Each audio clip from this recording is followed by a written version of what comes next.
of dad and husband is totally different. And can we So, move the camera down? We can, okay. Perfect. We need less ceiling, more table. actually, if you could get my good side and elongate, Right? put a filter on it. And I just, Throw a Christmas tree in the corner. I'm gonna move closer to be able to read that. Oh, look, all branded. Joining my all day club. long. yeah. Yes, you could come, like, such a long distance. I wanted to see you, and it'd be so hard, I mean, that you would just turn and stare at it. It's better for me to. So now I get to throw paper airplanes. There you go. If we need to pass notes, it'll, yeah, I'll just text you. he'll text me. I should get my phone out then. Isn't it already out? No, that's my children. No, that's your children's phone, okay. That's my children. That's my, But, I have a friend, I just don't know how you have three different phones. Yeah. Your show was the. my school wanted me to have a separate, I said, no, I can't. Give me a separate email. County wants a separate phone as well, but I don't use it.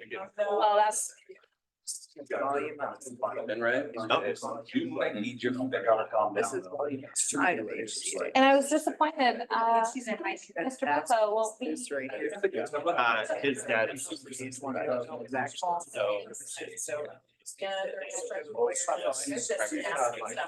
Because I was like, I understand. She's doing well. I don't. I was back there. Yeah, that's right. Right now. I saw Capital Chronicle. Yeah. It's gonna plug that up, right? The clothes weren't that bad, totally not a conversation. We're in town. Some in color, but not that one. So yes, it is in here. It is. I'm actually not even. Good morning. That's great. That's what you want. Yeah, and she spelled my name wrong, and I am not the chair of Suffolk County.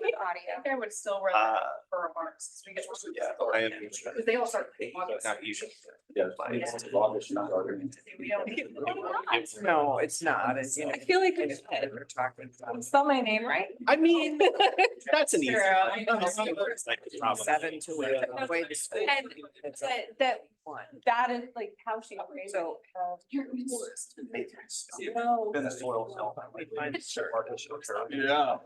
Soil salesman, yeah. Couldn't tell by her voice.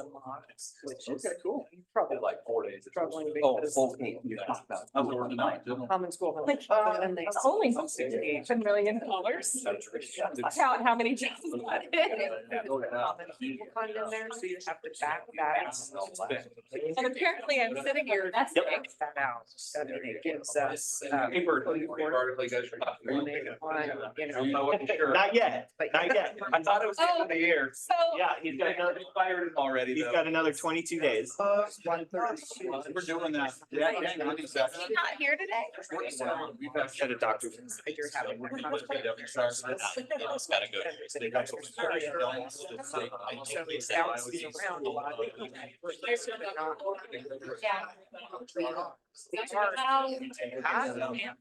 counting on that. What is your guys' last session? Here. Dan Goody's been doing a lot of work on it. Carla. That's. We just and- approved yeah. Carla. It is. Might be wrong, I don't know. They're actually gonna take some chips I from mean, the back you know, and run them through. Or with the. So not all of them, they're not. So they're just doing it. Firsthand, Yeah. firsthand versus So reading it in the newspaper. There's a virtual, I just want to make sure nobody's expecting, Buffalo. Yeah, Buffalo. And Alvin, says Alvin Marion? He's government relations guy. No, okay. Like both. Yes, promote him, please. As soon as I called, she was like, I got it. I did learn that Madrome, a tree. I'm not sure. Actually, I got plant going in and, Good morning. Down by the water. Morning. Mr. Buffo. And How Commissioner you doing? Stoll. And Commissioner Freeman. Go see. No. Morning, David. Morning. It's Justin's. Okay. You can sit next to me if you want. Are you the over here? More or less. Morning. How are you, John? Meeting's going on today. It's so hard to pull it all together, you know, we see you online and. Not saying you don't look the same, but I wouldn't have been like. Great. I'm sure. It's gonna be great. Yes. You need to sit next to me so you can hear me. I'm kidding. I'm coming. Oh, okay. Look at me. If I harass you enough, I get more friends.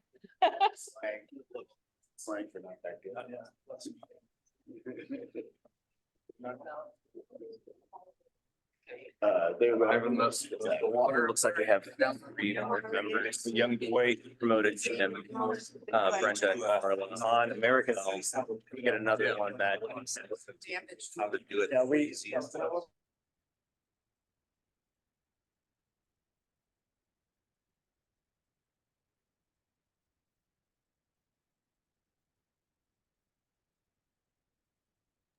When in Mexico, one of the US. No, that was the highest. Mission work in Mexico about 2 years ago. And Farmers that have. they're doing Thing. great. Quite look at you being like a little Cupid. I'm not being Cupid. I have nothing to do with that. I'm just trying to help with the governmental. Well, but that's a little bit of Cupid. It's letting their Well, plus- international. Ready to go, unless I need her. Yeah, he said. There you go. Yeah. So this could be a Hallmark movie. I don't have.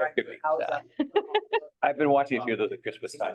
I try to watch a few of those. Yeah, that's. I got Love Actually is one of my favorites. Although I have to make sure they're all separate. My wife thinks it's stupid and stupid things. So as soon as she starts that off, I just, Love Actually is Yep. great. And it just kept. Yeah.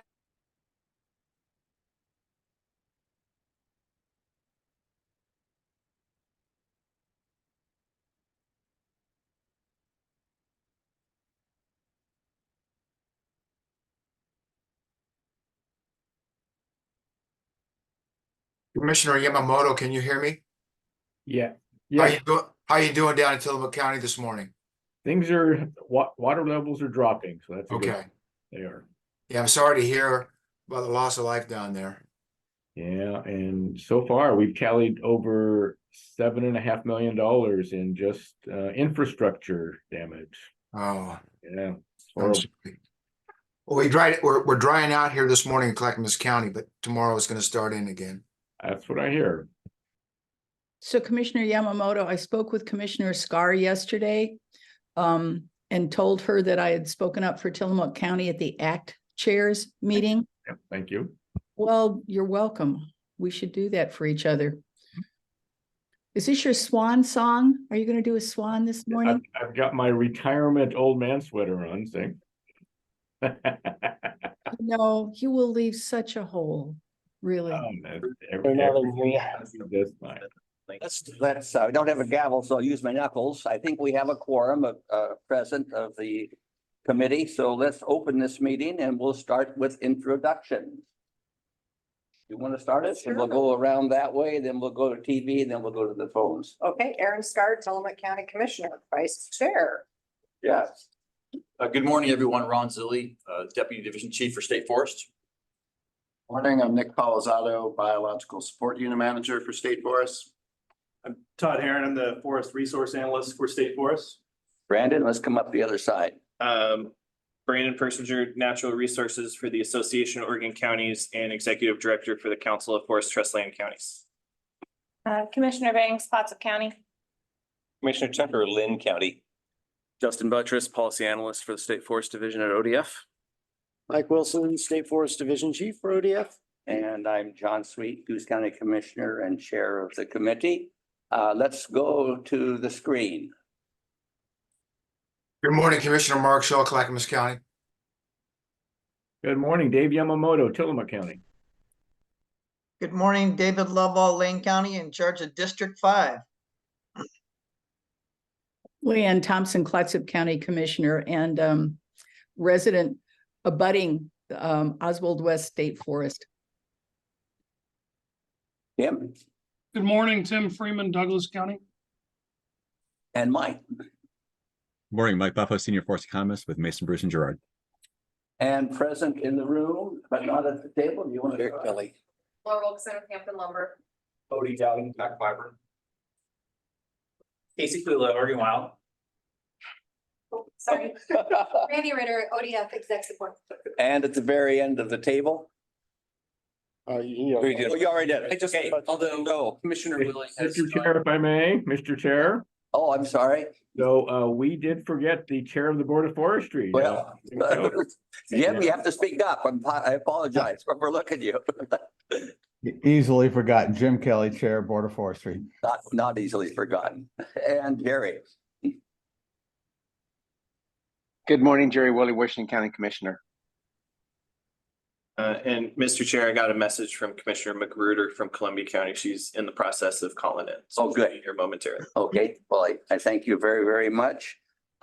We have a moment for public comment. We are going to have some comments and questions, time for comments and questions later on, but if there's any public comment at the time. All right, and then comments from the Board of Forestry Chair or the State Forester. Jim Kelly. Well, first I've got to congratulate you in your new position. Are you And sure? Yes. well, you know, it's just like being the chair of the Board of Forestry. It's a mixed bag, right? Well, I have to tell you that it's not a wise, not a good position to follow David Yamamoto into. He set such a high standard that we'll have to do with what I can offer. I have a good assistant, a good help here though with Aaron. We'll find out. Well, I've been waiting to say because I heard that David was going to be back and we had said goodbye to him. And David, how can we miss you if you won't go away? I am a commissioner until the 31st of December, so we may not be going away exactly on schedule. Anyhow, anyhow, no other comments from me other than, I'm excited to see us moving to a new place, I hope, and excited to improve the relations between the Board of Forestry and the department and FTLAC. Thank you, Jim. I'd like to talk a little bit about the agenda. I think we have a lot to learn from the modeling presentation. I'd rather look ahead rather than back. So unless someone objects, I would like to skip over the County Forest Trust Land report. I think you have all the information that could be given here in printed form already. So is everyone okay with that? And then we'll move on to the modeling presentation from Mike and staff. I've asked Mike to move ahead through the presentation without taking comments or questions. I want to make sure we get the entire presentation and then have time for questions and answers. And that will give us a little more time then to, at the end of the meeting, to develop our framework for engagement at the December Board of Forestry meeting and then continue towards adjournment. I do want to ask Jim a question. Jim, at the Board of Forestry meeting where this will be presented, how much time will we have available for questions and answers or comments? Maybe Mike can answer that. I have seen that agenda and I don't have it in front of me. My memory was something like 45 minutes, but I'll bet you Mike knows. Okay. Yeah, Chair Kelly, that's what I remember as well. Thank you. That is correct. I think the agenda actually just kind of generally goes from 3:25 to 4:30. there without any specific end time, but it's anticipated we'd start the discussion conversation around 3:25 and have at least 45 minutes there. But of course, I think maybe the board would also want to have their own wrap up at the end. It's not really called out on the agenda specifically. Okay, thank you.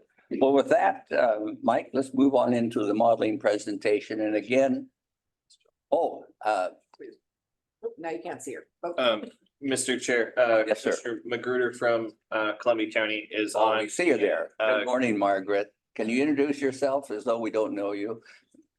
Good morning, Margaret Magruder, Columbia County, tuning in from the Oregon Sheep Growers Association meeting in Pendleton, Oregon. And then Commissioner Cameron from Marion County is also joined by phone. Oh, good. Or is he there? He's joined by phone. Okay, Commissioner Cameron, welcome here. Good morning. If so. Okay, let's move in to the modeling presentation. And again, I encourage you to let Mike work through the presentation, hold questions and comments until the end of the presentation, so we make sure we have the entire picture. It's yours. All right. Well, thank you, Chair Sweet, Vice Chair Scar, and members of FTLAC. Glad to be here this morning to be able to present the modeling report to you. So I think everybody knows that we've been working for close to a year now on this specific task to try and make some refinements to our modeling methods and assumptions and process, which Todd will go into some detail about later on. And to provide a good understanding of sort of the range of potential outcomes associated with the FMP. So am I running slides or? Oh, I should. Maybe. There we go. There we go. Okay. So just going over the agenda here for what we'll be talking about in this presentation, we'll talk about the modeling scope, the specific model updates to yield tables, and a little bit about how that compares to the comparative analysis from 2020, the various methods, assumptions, and uncertainties in the modeling, then the modeling results, and then we'll move on to next steps.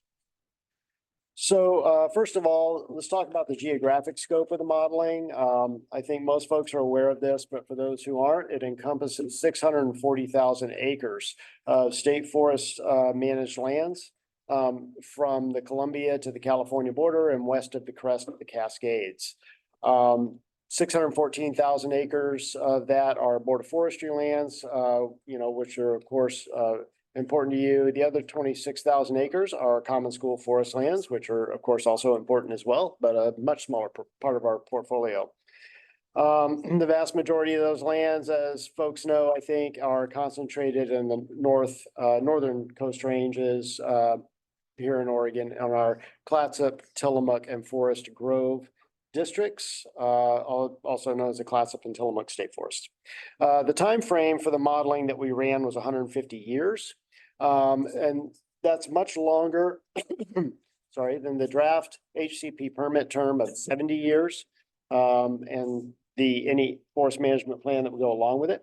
We routinely run the modeling out longer than the period of interest, just so that at least one rotation length longer, just so we understand that it will be sustainable into the future beyond that point. During that, sorry. Thanks, Justin. During that, I should say that the HCP conservation actions and other, just constraints that are in the model are just held constant for that entire period. Obviously, beyond the permit term, we don't know what might change with that in the future. But there's no practical way to know that. So we just held them constant through the whole thing. Okay. So we ran 4 different scenarios, and these at those two different geographic scales. All right. So this has to do with the flow of timber over time. So first we ran a maximum even flow of timber volume. And that is basically what we currently do, what we have historically done. And that's a maximum non-declining even flow. It's a very strict non-declining even flow in the model. We ran a version of that, but with longer rotations as well. There's some interest in the additionality of carbon sequestration and storage associated with that. So we did run that. We ran a maximum net present value with an even flow. That gets a little bit confusing, but you can think of it as cash flow over the period. And which is, can be different than the actual flow of timber itself. And then we ran a maximum net present value, which is not an even flow. And what that one is, that is closest to the scenario that we ran for the comparative analysis back in 2020. And our main reason for doing that was to be able to look at that and compare those results. I should say just, and Todd will go into this in more detail, that maximum MPV run is still fairly constrained compared to a net present value run that say you might do on other ownerships where perhaps the workforce flexibility is greater and so forth. We only ran that fourth one at the, well, I'll get to this in a second here. Okay, so we ran it at two different geographic scales. These scenarios, scenarios 1 through 4, or 1 through 3, rather, we ran at the district scale, which is our current practice. We do our implementation planning by districts.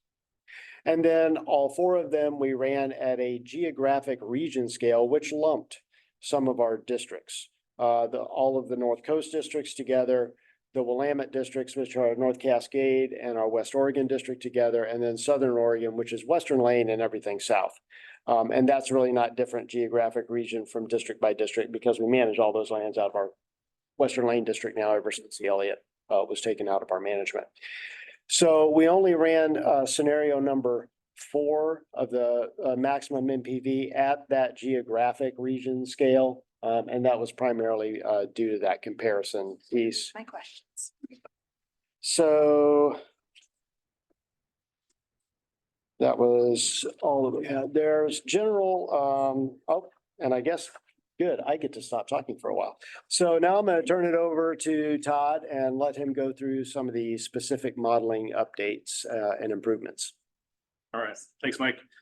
Yeah, so as I said, is there a better mic or? Right there. Okay. They don't need to be moved. We tested earlier. Okay. Should be good. Yep. Carry on. So I guess when I introduce myself, my name is Todd Heron. I'm the Forest Resource Analyst with State Forest Division. I'm responsible for a lot of the growth and yield modeling. I've been working to develop and refine this forest planning model, and working with staff to better understand the outcomes as well as the the inputs that are provided to the model. So I'm going to give try to stay high level, but there's a lot of technical details in here. So bear with me, but I'm gonna go through this as well as I can, and then at the end, like we said, we'll happy to take questions and answer any follow-up that's necessary. So like Mike said, we transitioned from the comparative analysis. During the comparative analysis, we used a model that's what's called a linear programming model. This is a mathematical optimization model that takes forest inputs and uses a combination of complicated algebra and formulas to find the optimal solution to a forest planning problem. There's certain limitations with that, namely spatial constraints are difficult to integrate. In particular, as foresters, we tend to think of things at the stand level, the harvest unit level. Linear programming models can't really deal with that very well, and so we wanted to get back to something that was much more spatially explicit.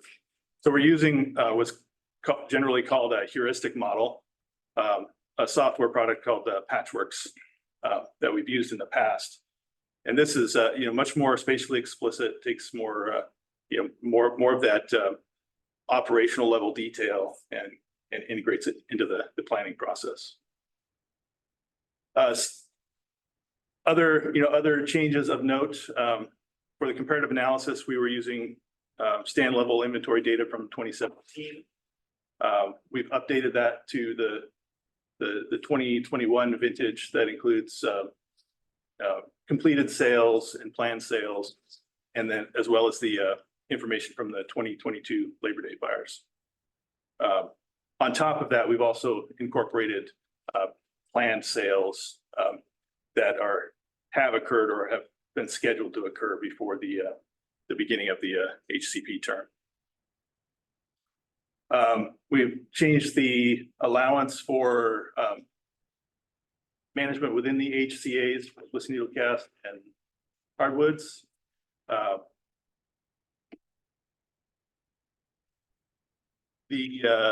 Another key change is, the addition of the spotted owl dispersal requirement.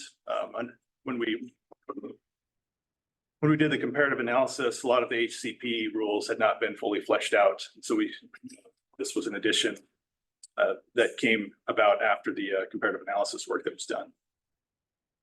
Ending inventory is a kind of a key driver in the sustainability puzzle of a forest planning model.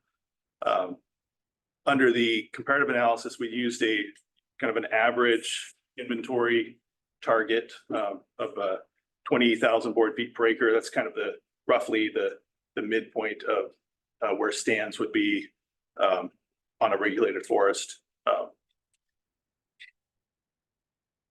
For this model, we switched to use something that's more in line with call it non-declining growing stock. So what it does is it evaluates whatever harvest level is occurring at 100 years. The inventory that's needed to maintain that harvest level is maintained for the remaining 50 years of the planting cycle. So the inventory is stable for the last 50 years. And that's a little bit more dynamic in the way that's incorporated into the model. So the growth and yield calibration, we've been talking about that for a while. I think I gave an update to this committee a few months ago on that process. That's a key driver in the model, the growth and yield assumptions, and I'll get to more detail on that in a moment. Other updates, we updated the spatial data that goes into the model, roads and harvest units, operationally limited areas, a number of important updates there. And then finally, some of the forest management concepts and rules that go into the model, namely reforestation zones. We worked with our field staff to identify new reforestation zones. So this helps allocate the replacement stand prescriptions. So after a regeneration schedule, we have to know what kind of forest is going to take its place. And so the reforestation zones help allocate those replanting prescriptions within the model. We've also updated the logging prices. Actually, the logging prices are the same that they're from last June of 22. We've also made some updates to the costs, transportation costs. We revised the logging cost to make them more, bring them up to the current price standards, and number of other important updates. So yield tables. So yield tables are one of the primary inputs into the forest planning model. They provide, the important biometric information related to the trees and development of the forest stands time. Yield tables establish the starting inventory. So what we expect to have at the beginning of the planning period or planning cycle. They also provide the important growth and development information for both the existing stands as well as the replacement stands following regeneration harvest. Yield tables are used to generate the gross harvest revenue estimates, as well as habitat outcomes and other considerations. And so as you guys are all aware, past modeling has kind of elevated the need to focus on yield tables and in particular the growth estimates. So it's what we've been trying to do for a while here. So yield tables are developed using what's called a growth model. So this is a separate model from the planning model. The growth models take in the basic tree information from our timber cruising, our stand level inventory data, and couple that with site conditions and a number of other assumptions to then project out or estimate the future growth of the forest, those individual stands through time.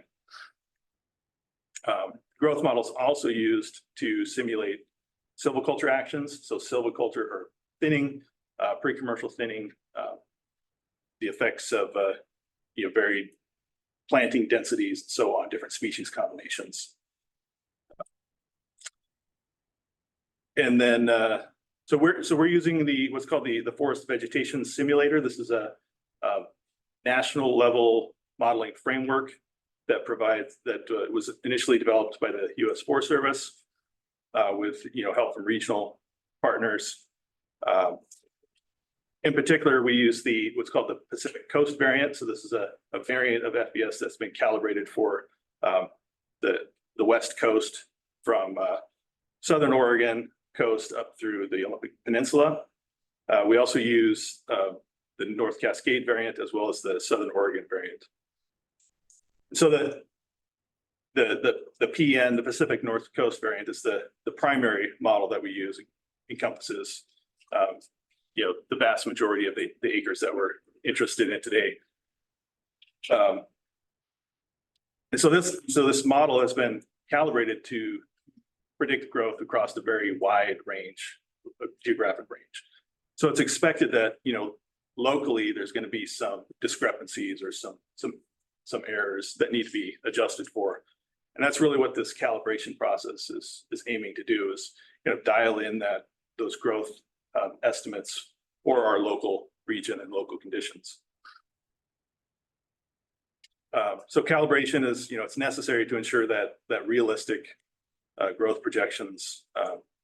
In the past, the calibrations we've applied were fairly coarse scale, if you will. They were drawn from limited data, and then we also used information that came out of research and so forth to help guide the growth estimates that came out of FBS. This was it's kind of problematic in a number of ways. We didn't have a lot of the empirical data that we needed to feel good about the estimates that were coming out of that process. So to help correct that to some degree, we embarked on a process of creating a new suite of calibrations for FES. We worked with biometrician at Mason, Bruce, and Gerard, and leveraged what's called the Forest Inventory and Analysis, the FIA plot data. This is a network of plots across the entire U.S. really that provides critical growth and change and remeasurement data for all forests across the U.S., but namely in the Northwest. That group has recently finished a full remeasurement cycle. So FIA plots are measured on a 10-year basis. 10% of those plots are remeasured each year. So it took about 20 years to get a full remeasurement of the current protocol, if you will. So we've been working much more closely with FIA. We've talked about that with regard to EFI, the forest inventory that's in development. We've densified our own FIA plots through that process. Those are not incorporated into this work because they haven't been remeasured yet. But we're working closer with that. With the idea that will better align our projections with those region-wide growth reporting efforts, as well as any future growth model work that they do. So we used FIA plots from within 3 miles of our ownership. There's not enough plots directly on ODF land to do a robust job of calibration. So we extended the scope a little bit, keeping it within a reasonable distance until we felt like we had enough data to accomplish that. So working with Mason, Bruce, and Gerard, we developed some tree level diameter increment adjustments, as well as some height increment adjustments. So these take the outputs from FBS and look at the discrepancies relative to the plot data, the individual tree data, and make some adjustments.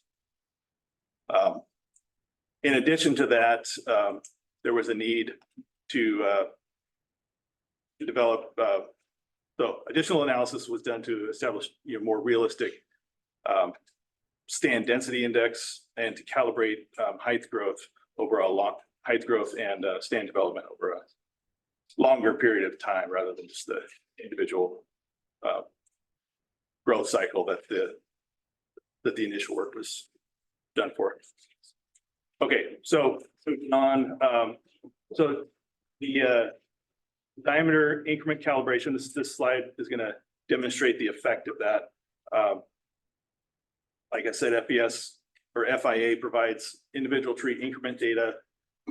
This first slide is showing the growth increments estimate, growth increment estimates for trees by diameter class. So small trees on the left, larger trees on the right, and the height of the bar represents the 10-year diameter increment growth.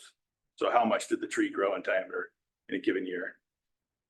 So we can compare that to the FIA plot data. And you can see that FBS is overestimating diameter increment on small trees and underestimating somewhat for those older trees, those larger trees.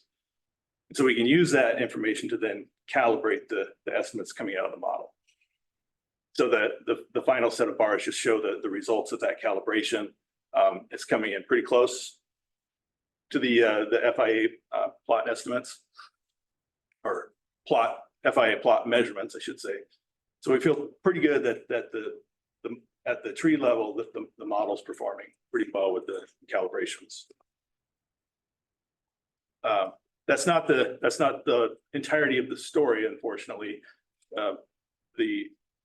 While the growth increment is important, there's other factors, assumptions in FBS that affect the overall development of forest stands.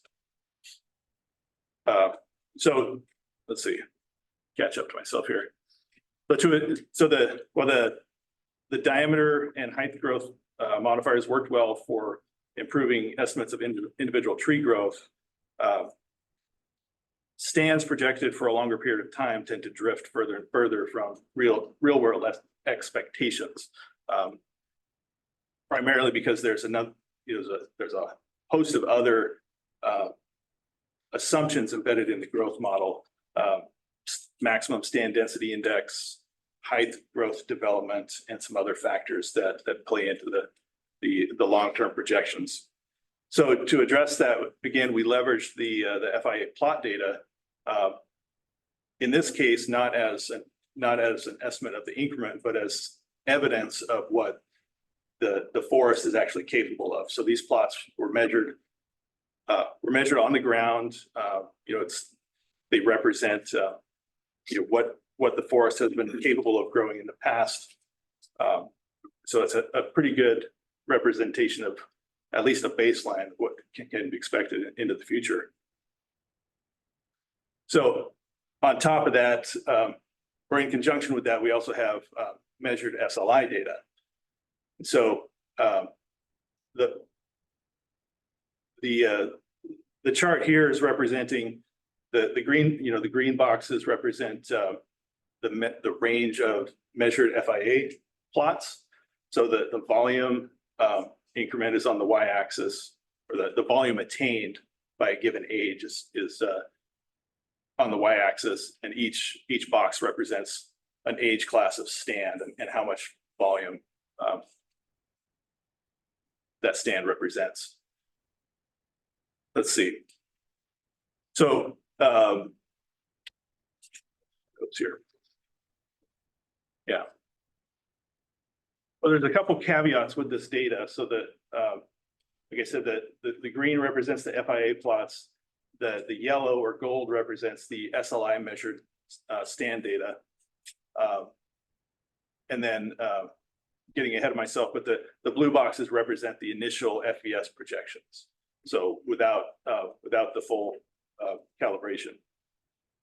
So there's some caveats in using this data, namely, plots and stands have been managed, right? So that management affects the current conditions. So these, thinning removals, other management history needs to be accounted for. We can do that to some degree with SLI, and I'll talk about that a little bit more. We can't do that so much with the FIA plot data because we don't have records of the management that occurred on those plots. And then finally, there's kind of a lack of data for older stands. So some of this analysis is limited in its ability to represent older stands, but we feel pretty confident that it's doing a reasonable job of presenting those middle-aged stands where we focus our management.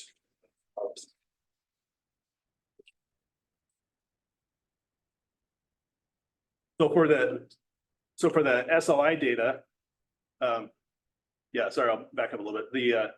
Wait, which one? This one? I was just going to talk about the SLI data real quick. Okay. So the SLI data, like I said, in order to more fully capture the management history, we were able to kind of mine our data a little bit and find for some of those measured SLI stands, determine which ones had been thinned in the past, and apply a correction factor to add back that thinning volume to get a better overall picture of the growth on those stands over time. So the thinning removal needs to be accounted for in the overall growth calibration process. And so finally, the gray lines represent what I'm calling an empirical growth curve analysis. So the gray dashed lines represent yield curves fit to the 50th percentile, the 75th percentile, and the 90th percentile of the plot and stand data. So the 50th percentile being the average or median expected volume for stands of a given age over time. Another way to think about it is between the 25th percentile and the 75th percentile, 50% of all stands occur within that band. And then the top dash line is the 90th percentile. That's starting to represent more of the extreme conditions on the forest. Those stands do exist, but they're fewer and far between. So we use those empirical curves to help guide the final calibration process. So like I said, the blue boxes represent that sort of out of the box FVS projections for the regenerated replacement stands. We applied the initial growth increment calibration. That's the next chart. And that did a pretty good job of dialing in that growth. But there's still this, for the older stands, for the mid to the older stands, there's still this overestimate relative to that 50th and 75th percentile lines, where we think the sweet spot is, if you will. So we applied some additional calibration to the stand density index. So this is the maximum density that a stand can attain over time, as well as the development of height growth of the stand.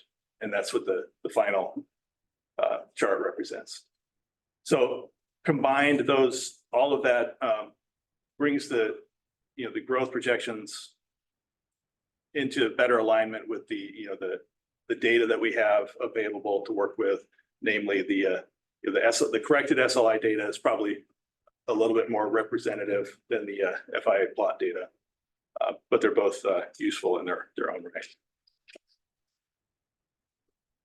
Okay, so that was a lot.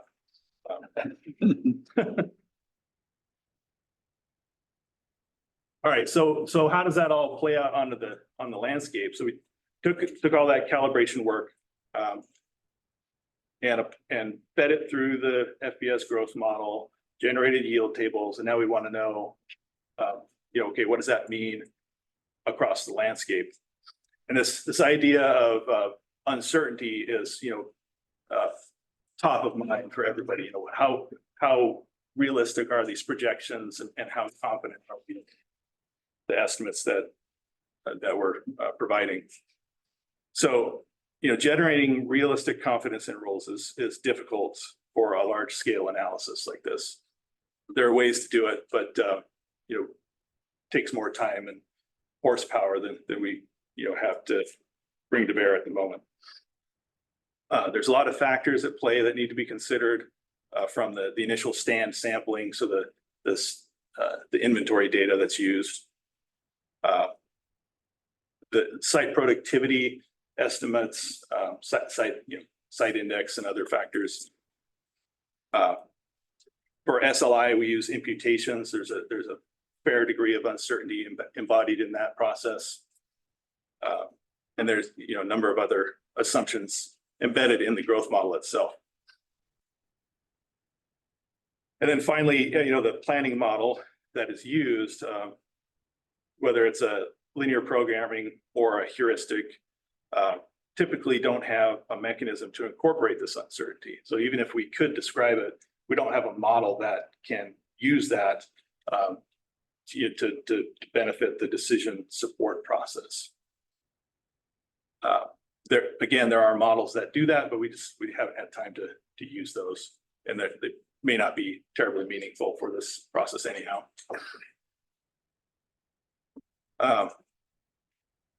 That said, we do know basically how the model is going to perform, and so we can leverage that to gain an understanding of how the growth and yield process will affect the harvest estimates and the yield estimates. So this graph demonstrates one such approach to doing that. So this graph compares the area weighted mean annual increment. So the mean annual increment is the average growth over time of the forest. And you hear the term culmination of mean annual increment. That's the peak of the growth curve. That's the biological optimum age for a stand. It's when if you're picking a biologically driven rotation, the CMAI, the peak of that curve is where you would want to harvest your stand to maximize harvest volume over time. And so the black lines, start with the red lines. So the red lines represent the yield tables that were used for the comparative analysis.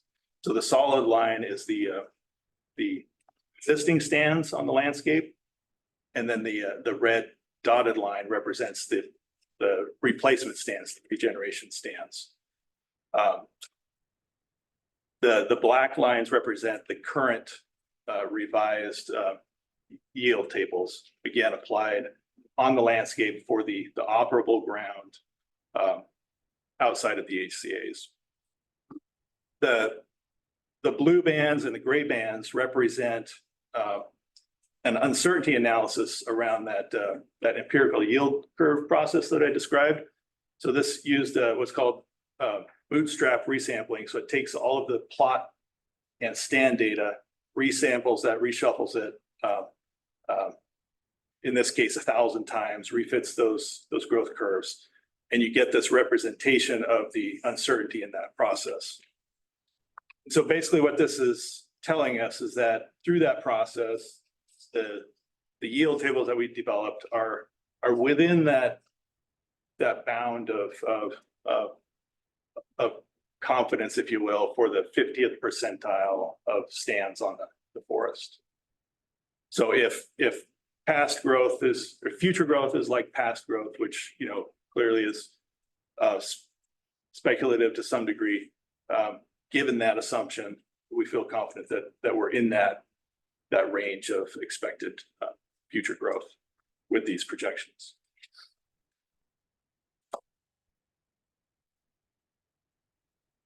Okay, so moving on from that, so we've covered the yield table, the productivity of the forest, the growth estimates. That all gets fed into the planning model. And the planning model is where everything kind of comes together. So all the spatial updates, the growth and yield updates, the rules that we've laid out related to the draft FMP and the draft HCP, those all kind of coalesce through this planning model. Like we said, we're using a spatially explicit heuristic planning model. This is, we call this a tactical forest management model. It incorporates a lot more of the operational details that our staff can review in more to get a more realistic picture of the harvesting process. It incorporates volume estimates, revenue, stand age, all those important forest biometrics. In addition to that, it integrates the habitat suitability index models that were developed for the HCP, spotted owls, murrelets, tree voles. It also represents other important habitat conditions across the landscape. And then helps to understand kind of future suitable habitat, current and future suitable habitat on the landscape. Let's skip forward a little bit. So like I said, there's some key differences between this heuristic model and the linear programming model that was used for the comparative analysis. Namely, the heuristic model is not an optimization model, say. It has a suite of goals and constraints. And then it simulates harvest across the landscape, looking for the best combination of scheduling, if you will, to meet those goals that were set out for it. And it does this hundreds or thousands or millions of times, millions of iterations to test all the different combinations of scheduling that can occur across the landscape, harvesting that can occur across the landscape, while honoring all the goals and constraints all the constraints and rules that were imposed. So the goals are things like harvest volume, revenue in the case of net present value, habitat metrics. There's kind of a trade-off between goals and constraints. When is something a goal and when is it a constraint? So let's see. Like I said, so the key difference being that this is not a mathematically optimal model. It seeks to find high quality, robust solutions to the planning problem. So we've incorporated, a number of other updates. The timber prices and costs were based on a 10-year 10-year window of delivered log value. So we get this data from a proprietary source, forced to market. Those historic prices are then corrected using the producer's price index to get to $23. And then we're using the average of that as the basis for our log prices. And costs were also updated. So the logging costs were updated from originally 2014. They were brought forward to current prices. Couple other key things to point out. The model, like Mike pointed out, the assumptions from the forest management plan and HCP are static over time. We're not modeling large scale disturbance, so fire, wind throw, ice. We don't have a mechanism to do that. Similarly, there's no assumption of chronic stressors, be it drought or climate change, outside of what's kind of embodied in the existing yield data. And the model is not stochastic, so all of that means that it carries all those current assumptions forward through time. It doesn't try to make any assumptions about future conditions. All right, a little more here. So some important assumptions and uncertainties in the modeling process. Available acres. So we've done our best to identify constraints on the landscape. We know that through the process of laying out operations, those change a little bit as the field staff has the opportunity to review those. Inventory. So there's some degree of uncertainty in the current standing inventory. We're working to improve that with the what we call the enhanced forest inventory that'll leverage LiDAR data and some other supplemental plot data. But that's not incorporated in here.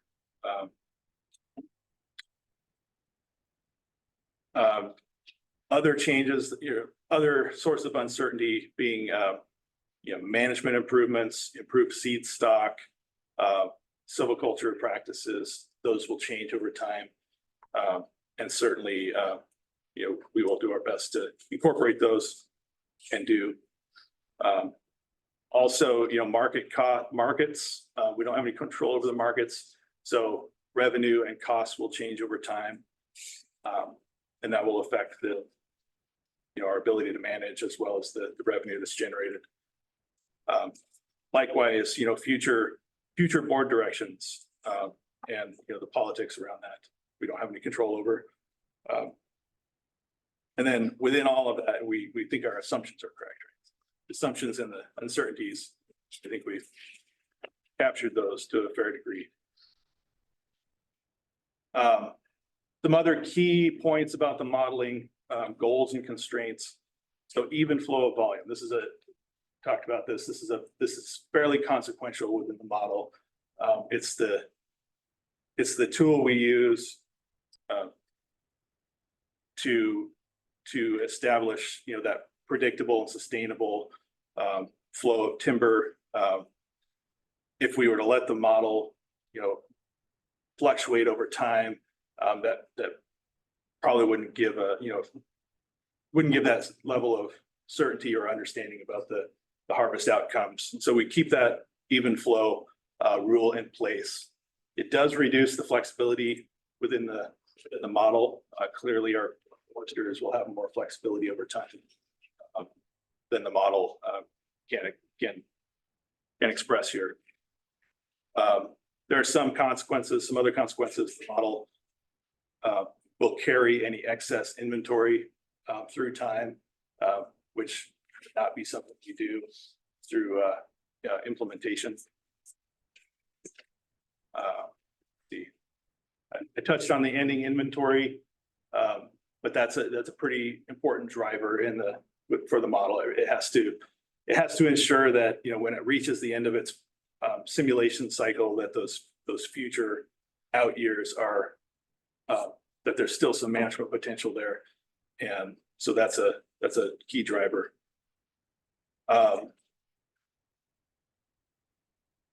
Let's see, net present value and versus maximum volume.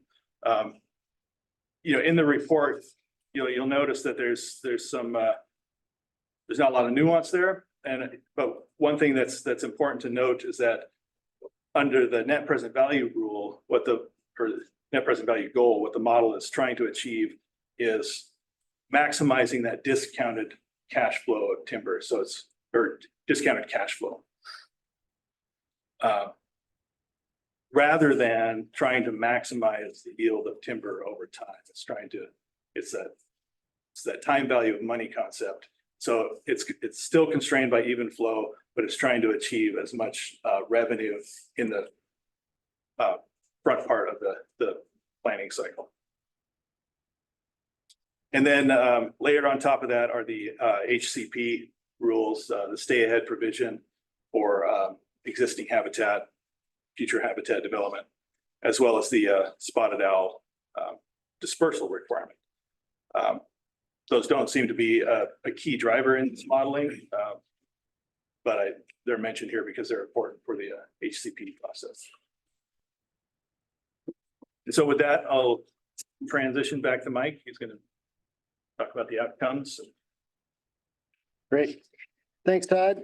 So I'd like to present a summary of the outcomes from the modeling, and then we can discuss each scenario somewhat individually, but as necessary, but then have a discussion of the trade-offs between the scenarios so that we can all kind of, just have that common understanding. So we're going to focus on a few things here related to volume and then also related to habitat. But you'll see in the variables listed here, under the conservation measures, we have the quantity and quality of the terrestrial habitat, and also for non-covered species, really more just a stand age analysis to show how things are distributed in the future compared to current or compared to early on in the model. Economic, basically looking at the annual harvest volumes and the revenues. And then a little bit on carbon storage as well, not necessarily in that order. I think we're going to hit the economics first. Okay, next slide. Great. So in 2020, we presented the analysis of modeling outcomes for a possible HCP as part of that, comparative analysis piece with current FMP, take avoidance CP, and a draft FMP that was really very skeletal, if you will. So the figure on the left shows the model volume from 2023 to 2092 from the comparative analysis, and the figure on the right shows the model volume, using our improvements here. So we tried to make it as similar as possible. They are two different models, as Todd mentioned, linear programming versus a heuristic model. They both do contain the departure. It is a constrained departure. Couple of the things that constrain it specifically are that it had no more than a 5% difference in volume harvested from model period to model period, which these are 5-year periods, okay? And then also not more than a 10% difference from the overall average across the entire timeframe. So it is fairly constrained, even though it is somewhat of a departure. So the modeling outcomes here, you'll see, as Todd mentioned, there's not a lot of delta here. They range from 168 million board feet total on up to 187.3 million board feet, depending on the scenario.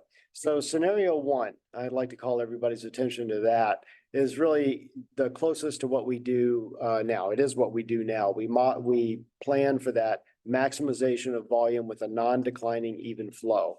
And that actually turns out the highest volume. Not a surprise. It's the objective, right?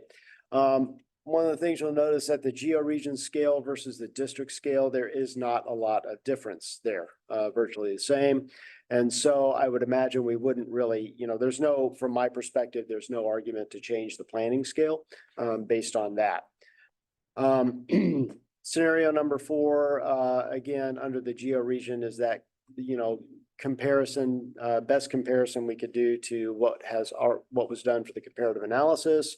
And it comes out at 182. Some people might think, wait a minute, money, volume, but the two things are a little bit different, whether you're harvesting for net present value or where you're trying to maximize volume. Another thing I'd call attention to down at the bottom is the average rotation age that goes along with these scenarios. And again, there's not a whole lot of difference there, ranging from 75 on up to 92. And I'll call out the 92 here for a minute. For the long rotation scenario, which was scenario number 2, we actually, we're trying to make it go to around 100 years. I realize upfront for folks interested in that long-term carbon storage on the landscape, that might not be a very satisfying number. It might not fit with what people think of as long rotation for some folks. However, there are some issues with how volume biomass accumulates at a cubic volume, which is the entirety of the tree, versus Scribner volume. And so cubic actually starts to, correct me if I'm wrong, Todd, but starts to actually culminate earlier than Scribner volume. And so that's one of the reasons why the model is going to make a different choice than maybe we would think about, or some of our assumptions there. But anyway, that's just the case for this modeling. I just wanted to make that clear. In the middle of the table here, what you're going to see is the average annual harvest volume that comes out during the first 30 years that comes out from outside the HCAs versus inside the HCAs. Again, want to be real clear here that the objective for management inside of HCAs is habitat enhancement. Volume is an ancillary outcome of that. So, it's not the objective, but the model does. We did capture that here. After 30 years, we shut off management inside the HCAs, and the entirety of the harvest comes from outside the HCAs. So in the first 30 years, for instance, under scenario 1 at the district scale, 149.7 million board feet comes from outside the HCAs, 35.2 million board feet comes from inside the HCAs. And then after that 30 years, the entirety of the 185 million board feet comes from outside the HCAs. Okay. So total volume at the district scale, in these different scenarios, as you can see, scenario 1, maximizing the volume, does just that. Even flow across all those time periods. Scenario number 2, which is the long rotation, volume drops. In scenario 3, that net present value cash flow also drops much lower on the volume metric. Go to the next one. And then at the georegion scale, what we see is this effect right here. It does indeed start higher at the georegion scale with that departure. Starts with harvesting a little bit over 210 million feet a year, and then drops down below the even flow line there down towards the bottom. So, and this is just Todd likes to use the analogy of the squishy toy, right? When we're dealing with this, I mean, most of what we're dealing with here is one rotation for the permit term that you're seeing here, the first 14 periods of the model. You take it here, you're not going to have it here. This stuff takes time to regrow. So that's basically borne out here. You can have it now, or you can have it later, or you can have it evenly distributed. Okay. And so this is just really showing some of these we only present at the georegion scale because it has all 4 scenarios, and we just wanted to present it once. There's not a whole lot of difference you'll see in the report, but this just shows how the volume changes over time, where it comes from. So volume from outside the HCAs, again, all the way through period 6, which is year 30 in the model, is lower outside the HCAs because it's getting some of its volume from inside the HCAs, and then it pops back up to the full, all of the volume coming from outside the HCAs. Okay, and then different counties are affected differently, of course. So here are the volume outputs by county. We can go into detail on those in a little bit in our discussion. So they, you can find and I'm sure you probably already have going through the modeling report, located your individual areas of interest and seeing sort of what the effects are under the different scenarios. Do these include HCA's? Yes, this is the entirety of volume coming off. So yes, under each scenario.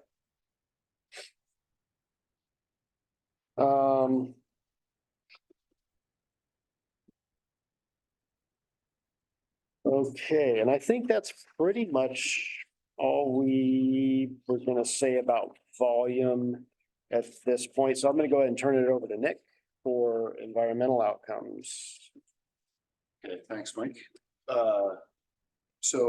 We were asked by the board, we were also asked by the board to compare the environmental outcomes of the model scenarios, specifically habitat for native wildlife and also carbon storage. And so for species covered under the Habitat Conservation Plan, which include those three listed, we use the modeled habitat outcomes from the habitat suitability indices that we built. And those which are derived from inventory data in our model. For non-covered species, we used, and this is just, for other wildlife more generally, we used the changes in age class distribution over time as a proxy for habitat associated, for habitats associated with young and mid-cereal forest conditions. And then for carbon, we used total stand carbon, both above and below ground. And this is derived from that the FVS projections that Todd presented earlier. So above and below ground carbon and harvested wood products combined to obtain the estimates for each scenario. So for the covered species, there are no differences among the model scenarios for habitat inside the conservation areas. And this is by default because the scenarios are for harvest. The differences among the scenarios are primarily for harvest outside of the conservation areas. So they're static across scenarios. This figure here is showing modeled habitat for spotted owls inside the habitat conservation areas over time. With acres on the x-axis, acres on the y-axis, and 5-year intervals on the x-axis. So this is the growth of habitat through time within the HCA's. The dotted orange line in the middle shows the actual HCP habitat commitments. And so the modeled estimates show we have no issues meeting and maintaining the habitat commitments. And the additional habitat you see beyond the commitments provides a buffer against model uncertainty. So models can be wrong, models change, models improve. There's change over time in general, and then as well as natural disturbances like fire, and also allows for some management activities in lower end habitat in the HCA's, and then helps us to maintain our stay ahead provision. You might notice this modeling effort is showing more total habitat throughout the permit term than the modeling that we did for the comparative analysis. We think this is largely due to the changes made to the yield tables, because when you change the yield tables themselves, that in turn changes the values of the metrics underlying those habitat suitability indices. And I say we, but it's Todd, we'll be working on recalibrating those in short order. Sorry, Todd. Yeah.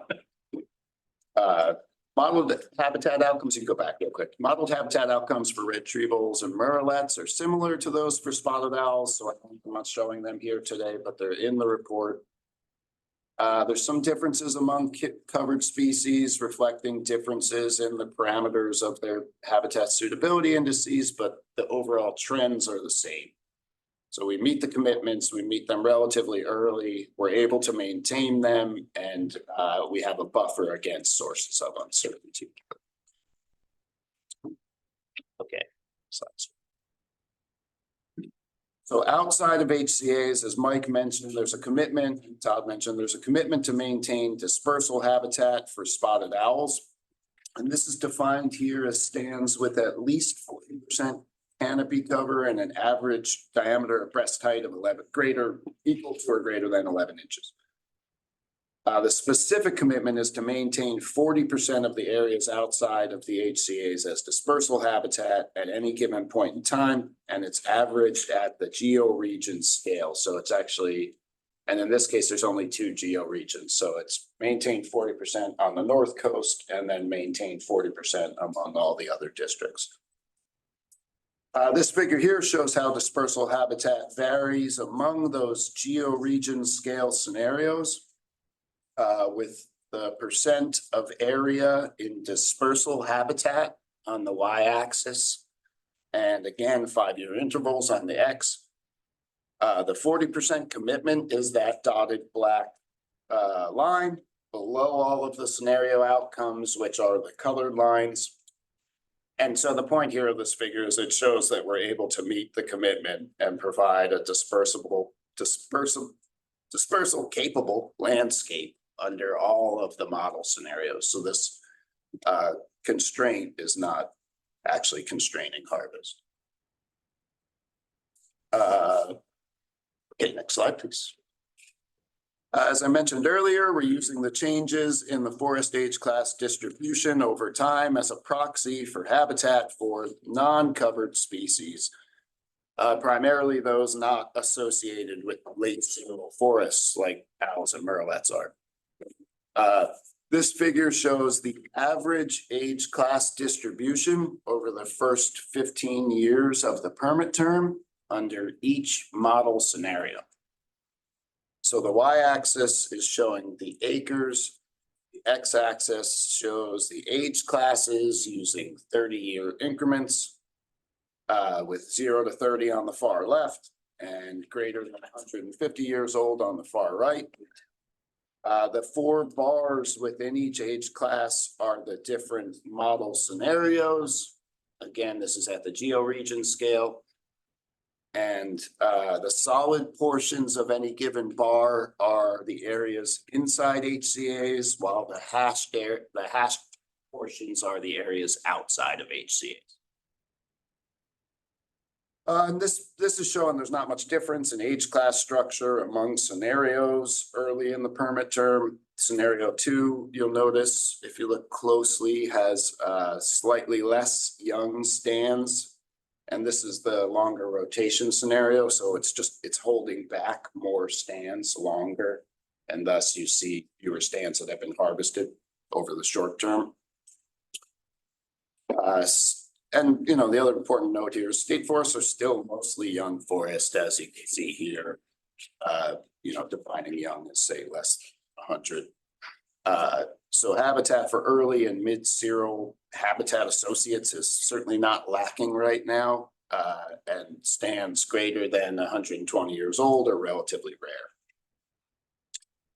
And then if we move forward, this figure shows the average, that same average age class distribution, but in the last 15 years of the 70-year permit term. So this is average age class from 2080 to 2094.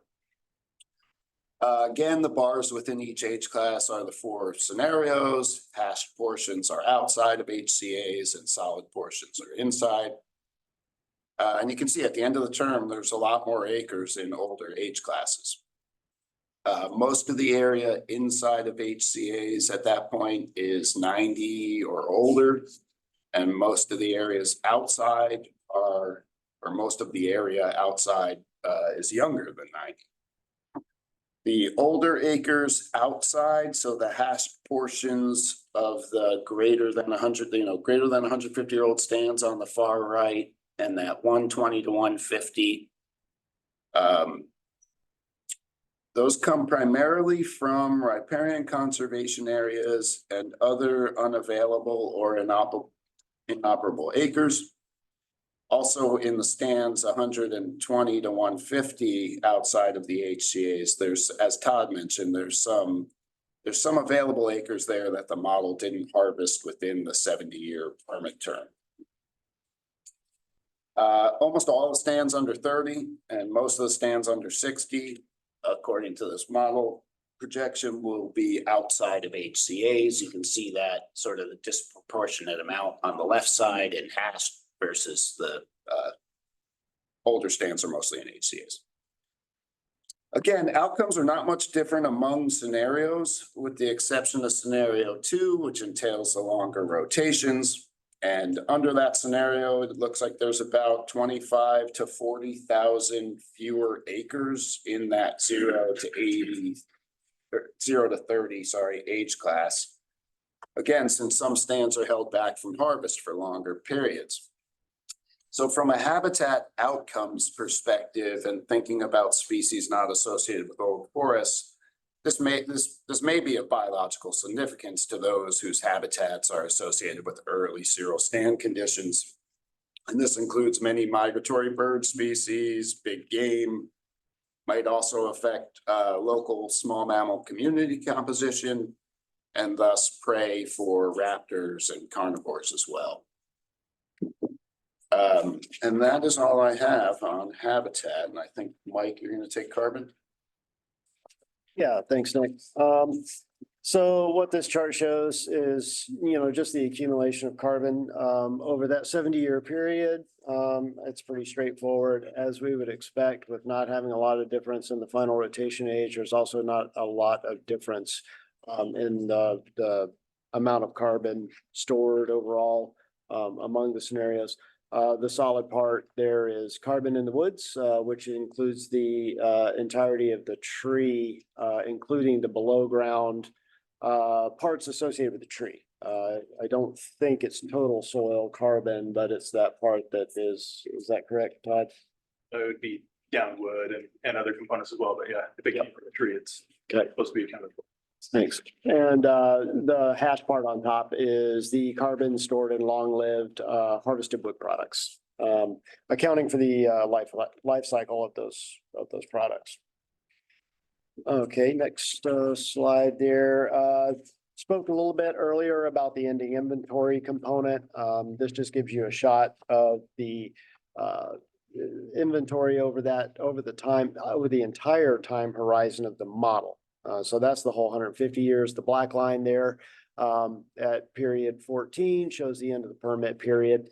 So what we can see is, as you would expect in the blue area, which are the HCA's and the unmanaged portion, there's an accumulation of inventory there. There's also an accumulation of inventory in the HCA managed components.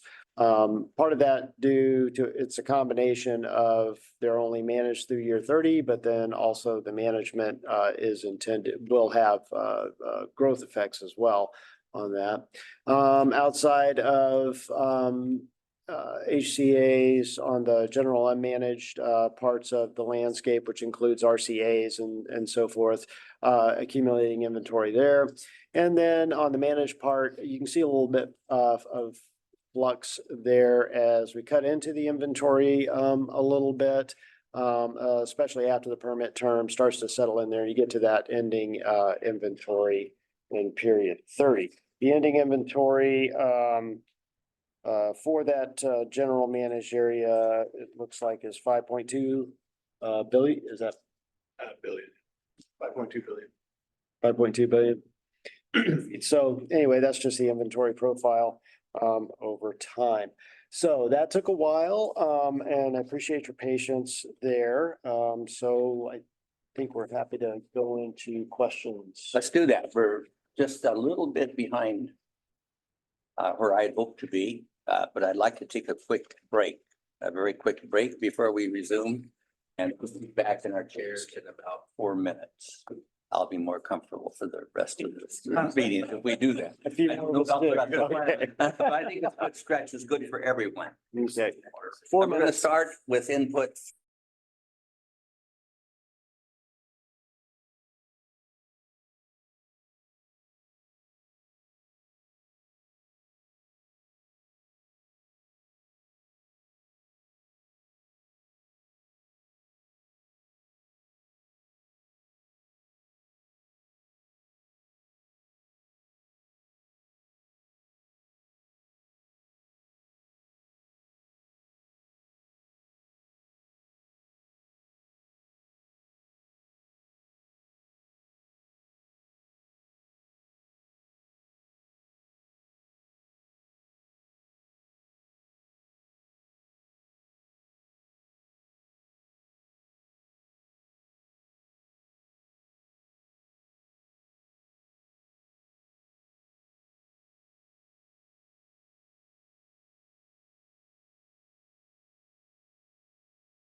It was easier for you to reach that one than to me to climb over the table. Thank you. But less entertaining. You could have walked That is around.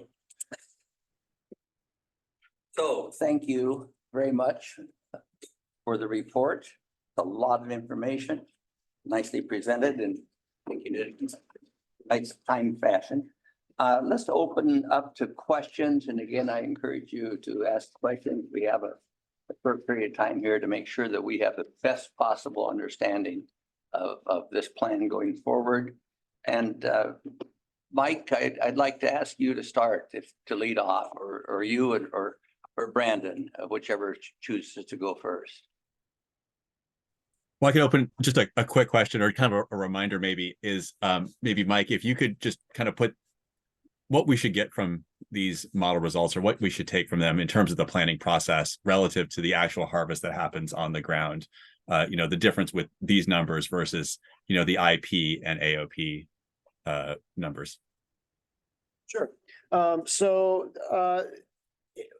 In terms of long-range planning numbers, there's always a lot of flex with implementation plans, or some flex with implementation plans. I would expect an initial set of implementation plans to come out with similar numbers, just based on what we know now, but that is a process in and of itself. What I would say is around these specific numbers, there are still areas of uncertainty. Mostly in the edges around alder stands.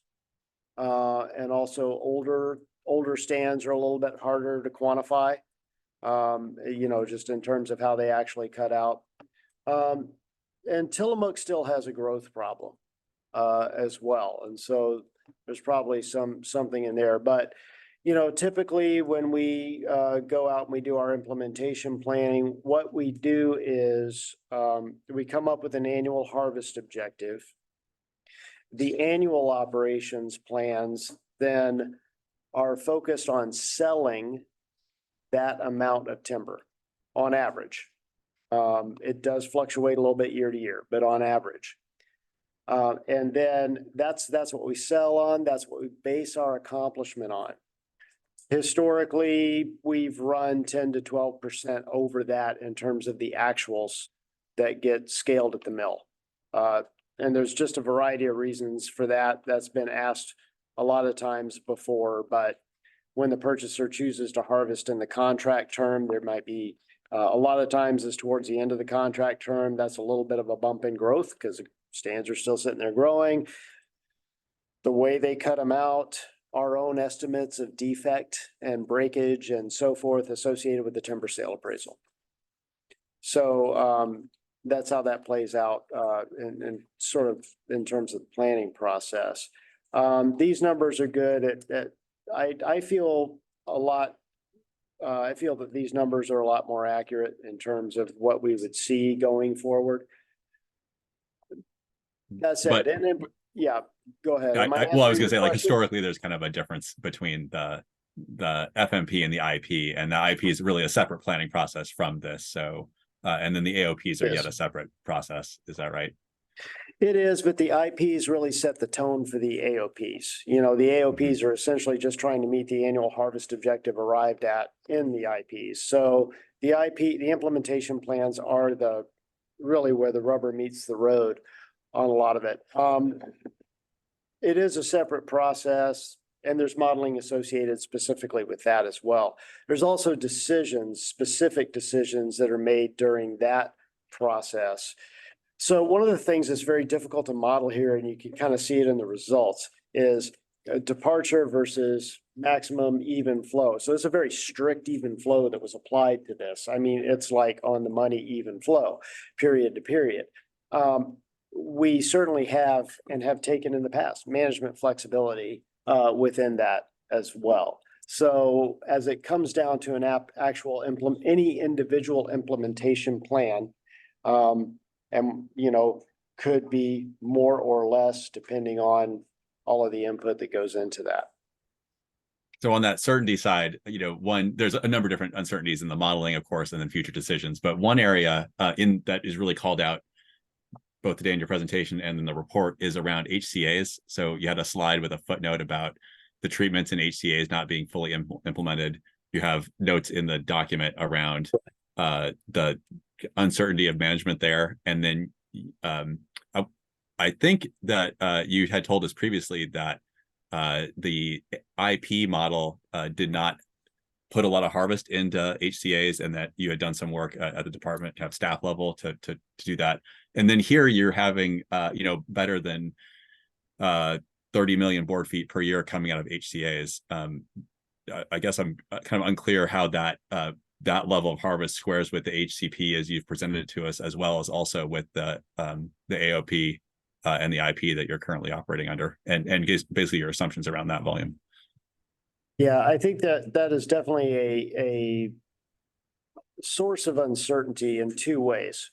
One, the specific management choices that the model made, and how much volume resulted in that. Probably not exactly the same choices we'll make silviculturally, or the selection of the actual stands it operated in. Also, it still didn't meet the full objective. Not even close, I would say. I can't remember the regen numbers off the top of my head, but the regeneration harvest in HCA's are probably coming in around 600 to 700 per year. And the thinning acres were probably something, I shouldn't say thinning, variable retention harvest. Cuts were coming in somewhere in the neighborhood of 8 or 9. But it wasn't fulfilling the full average of 2,500 acres a year that is the objective for the HCP.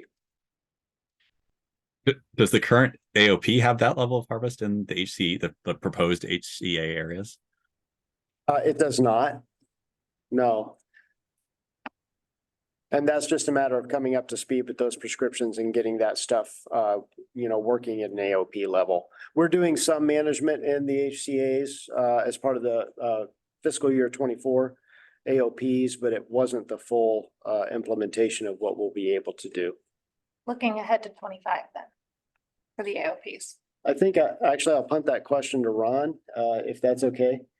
Ron is. Looking ahead to the 25 AOPs, if 24 isn't close to the HCA harvest, I'm sorry, but what about 25 then looking forward? Yeah, it also will not be at the level of like the average annual. It'll be below that in the 25 AOPs. Thank you. Is it going to be, sorry, Ryan? They're still in draft. Still in draft form. There will be some operations. Projections, but. Yeah, but they're not going to be at the max level or the average level. Perfect, thank you. Mike, more?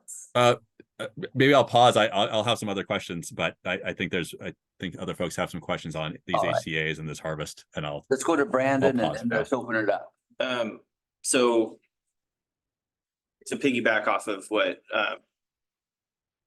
Mike Buffo was asking, your slide here under model updates says treatments inside HCA's are not fully implemented under either model. Your report on page 9 says, given these factors, the amount of volume that may be harvested from inside the HCA is uncertain. Today, you all said that harvesting inside the HCA's would only occur for the first 30 years, and then it would essentially be shut off, I think was the words you used.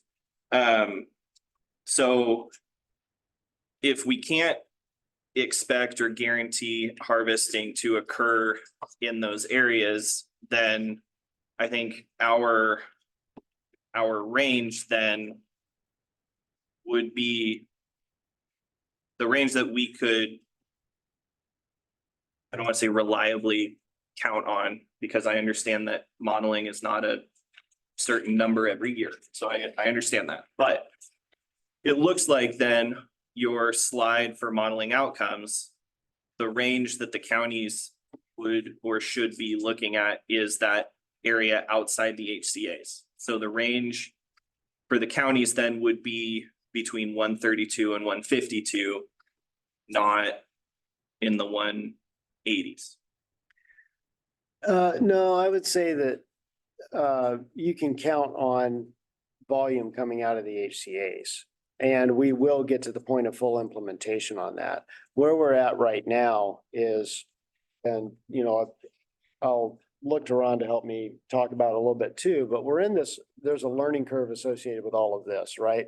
We have a lot of knowledge that we already have from our structure-based management prescriptions on how to grow layered stands, on how to, you know, create those types of conditions. However, you know, it is technically different. We're talking about covered species and what we do. And so there's a lot of work to be done there, cooperation between the foresters and biologists to fully understand what we're going to be doing with those prescriptions. I think we might be opening up a little bit in what we do with those prescriptions in terms of the variable retention harvest, because I think we know a little bit more. The state of the science on that is a little bit better today than it was back in the day when we originally designed the current FMP. However, so that kind of remains to be seen. And the alder regeneration stands and the Swiss needlecast regeneration stands that we'll be doing, that's a little more straightforward. And we'll be implementing those. So I would say that, you know, yeah, sure, there'll always be a little bit of uncertainty about the actual amount of volume that comes out.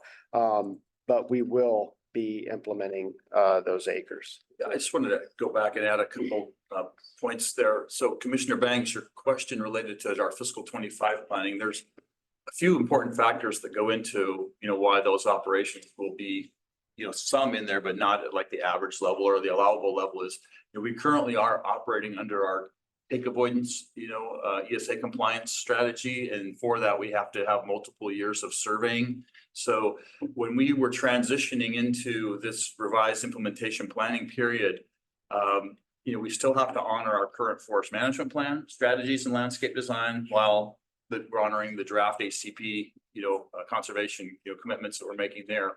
And then also having adequate numbers of years of surveying. So the survey pipeline and the timing of putting those surveys in place for fiscal 25 was an additional constraint in what we could or couldn't, you know, put into those HCAs, because we have to have, you know, the requisite number of years surveying. Likewise, we have to honor our current landscape design, you know, within the forest management plan. So there may be areas within those HCAs, for instance, where we might consider, you know, a Swiss needlecast clear cut or, you know, alder, you know, conifer clear cut in a district where it currently, you know, it might not necessarily align perfectly with our current landscape design. Therefore, you know, we are in a place of, it's a difficult thing to implement two policies at once, right? We've done this a couple of times over my history here, you know, 30 years with the agency and the division, but the space and flexibility we'll have with the ACP, you know, with install take permits will allow us a lot more planning certainty and nimbleness as far as implementing things in a timely way, because we'll have the benefits of executing and using the install take permit. Point of clarification, real fast. Yeah. Point of clarification, so page 9 says, don't trust the result that we will receive out of the HCA's, don't count on that. And today you're telling us that we can count on the 34 to 40 million board feet coming out of the HCA's per year for the next 30 years.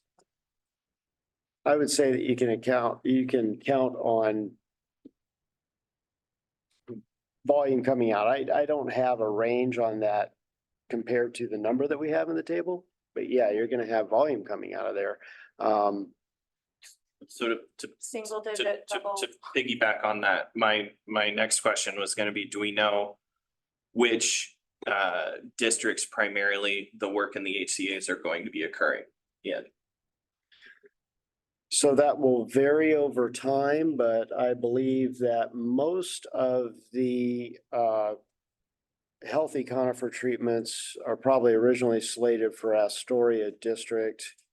I think that, but in the Swiss needlecast and the alder conversion, that's gonna fall squarely on Tillamook for the entirety of it. Just, that's where the problem is. Okay. I don't know if that's actually, There will be healthy in the conifer planning, thinning in other districts, but yes, it'll be. but the majority of it is gonna be in Astoria I district. wouldn't at say least the near term. majority of it will be scattered around based on, you know, stand needs and timing of operations to make them, you know, fit well silviculturally with developing the habitat. I mean, on some equity, I think, but Forest Grove has done a lot of thinning, so there may be fewer opportunities than there are on Astoria, say, and those are the two largest land bases other than Tillamook, so. Point of clarification then, no probably no clear cuts then in the Astoria district, but the majority of clear cut potential for Swiss Needle and will happen in Tillamook, which will then result in lower, just for Tillamook's benefit, will result in a lower revenue. Swiss Needle and Alder do not make money. So, or they do, but very minuscule amount. So, sorry. Thank you. Maybe little perspective from the modeling aspect. With regard to the implementation plans, as we know more about the HCA management, we would have the opportunity to kind of remodel the landscape, if you will. And this even flow constraint, like we said, is a fairly big driver in the harvest levels that the model is projecting. Taking that new HCA management into perspective, the model would arrive at a different even flow harvest level. Because essentially what it's doing is it's taking the harvest that it expects currently from the HCPs, it's balancing that against the future harvest over time. So if we expect a little bit less from the HCAs in the near term, there may be surpluses that can be there may be under the even flow constraint that it may balance out a little bit more than what appears on the paper here. So Mr. Chair, I just want to let Mike know one thing, and then I am happy to yield to other folks. The modeling outcomes as presented today in your slide are different than the model numbers in the report that was released. So I just want to flag that for you. This for scenario 2, the inside HCA number is 39.5, but in the report it was 16.9. So I just want to flag that for you. So Thank you. Yeah, we discovered that error late last night. It actually is. Yeah, the slide is correct, and we'll be providing the PDF. I figured since it was so different than all of the other ones but I just wanted to flag that for you. So happy to yield to other folks. Thank you. That's Courtney.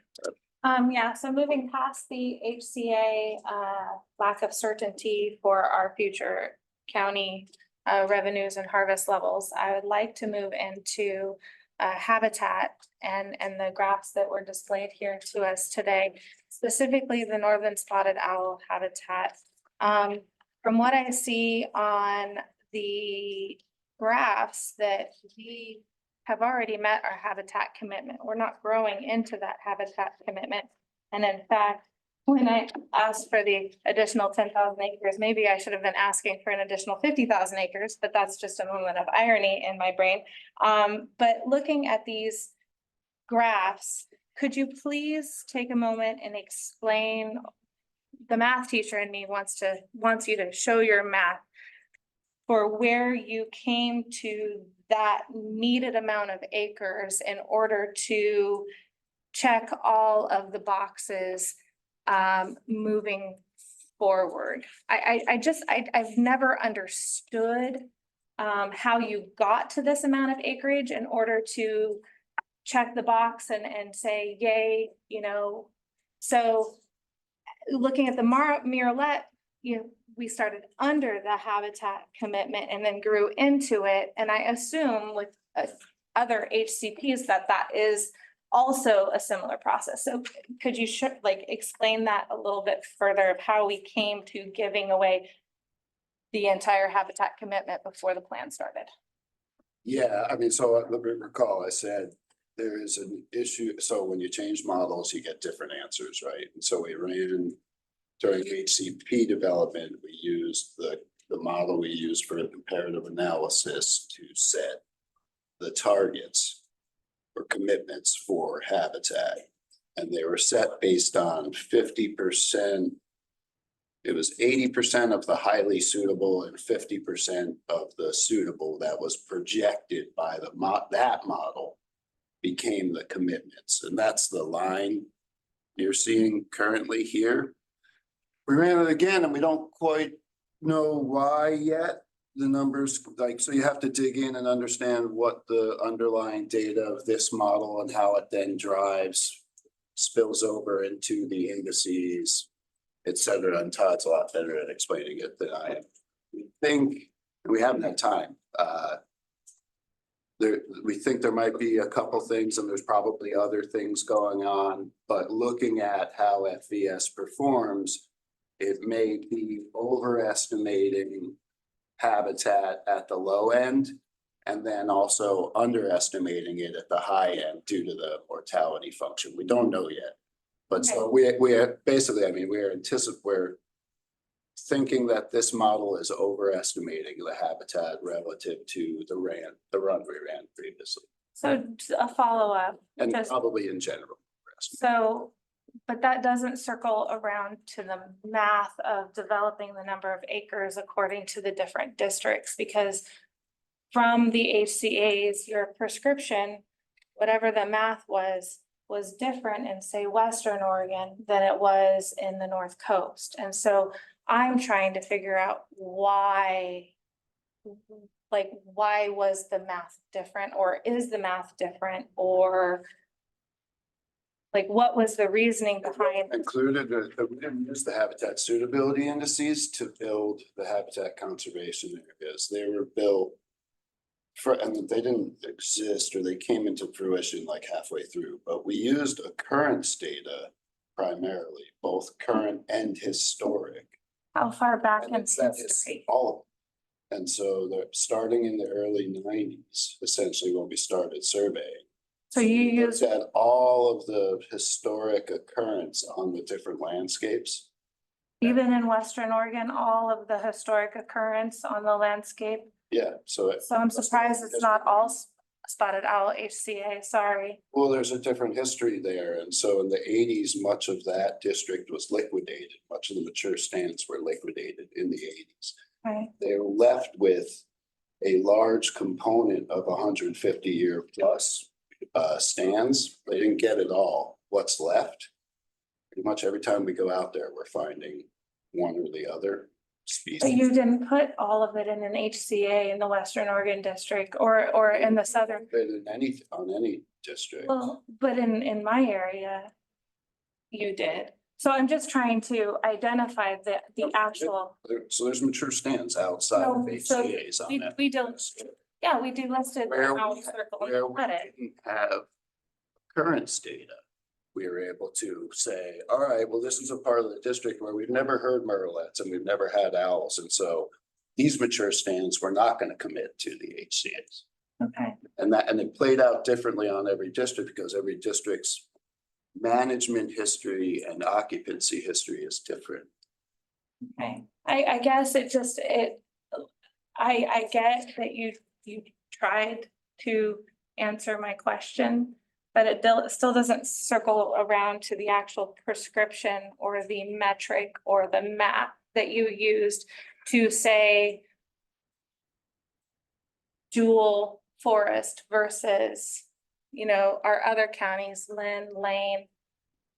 So the counties. They're two different things. I think they're getting confounded. And if you want, we could, I don't have the data handy right now. I would love for you to We could share sit it. down and walk through the data and you could see, you could see really clearly how we respond I would love.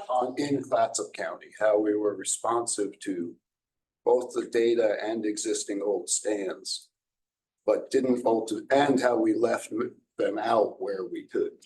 Okay, I guess I'm just gonna make note that,